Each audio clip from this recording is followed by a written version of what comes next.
ఆ రోజులే వేరు. జగనన్న పాలన అంటే మా మహిళలకు స్వర్ణయుగం.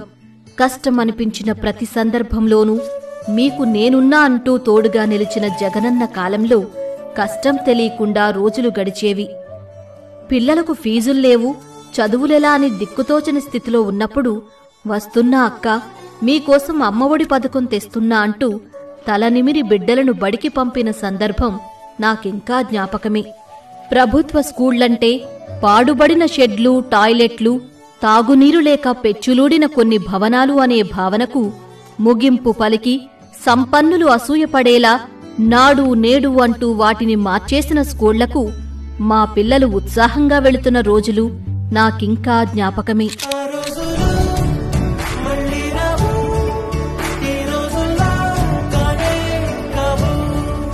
మీరు హైదరాబాద్ పబ్లిక్ స్కూల్లో చదివేటప్పుడు ఎలాంటి పౌష్టికాహారం తినేవారో మళ్లీ అదే ఆహారం గవర్నమెంట్ స్కూళ్లలో మా పిల్లలకు పెట్టించింది జ్ఞాపకమే. మా ఆయన ఒక్కడి సంపాదన సరిపోవడం లేదు. నేను సాయం చేద్దామంటే చేతిలో పైసా లేదు. ఎలా అని మదనపడుతున్నప్పుడు మళ్లీ నువ్వే ఎదురొచ్చావు. ఇదిగో అక్క ఆసరా అంటూ తోడు నిలిచిన రోజు ఇంకా జ్ఞాపకమే.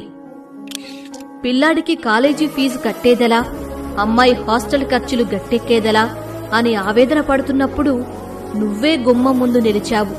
విద్యా దీవెన, వసతి దీవెన ఉందిగా అక్క అంటూ చేయందించావు.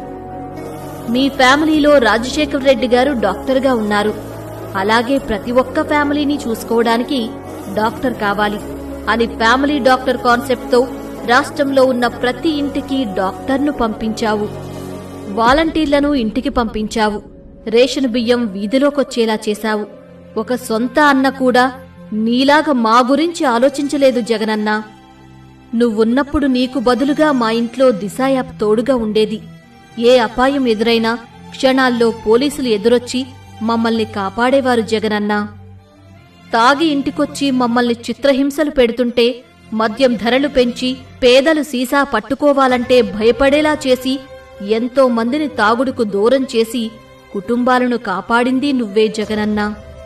డ్వాక్రా రుణాలు మాఫీ చేసి మమ్మల్ని గౌరవంగా బతికేందుకు అన్ని రోజుల్లోనూ తోడుగా నిలిచావు. అవును జగనన్న, నువ్వున్నప్పుడే బావుండేది, నువ్వుంటేనే బావుండేది. మా ప్రతి కష్టంలో మా వెన్నంటే ఉన్న నీ గొప్ప మనసేంటో మాకిప్పుడు తెలుస్తుంది జగనన్నా.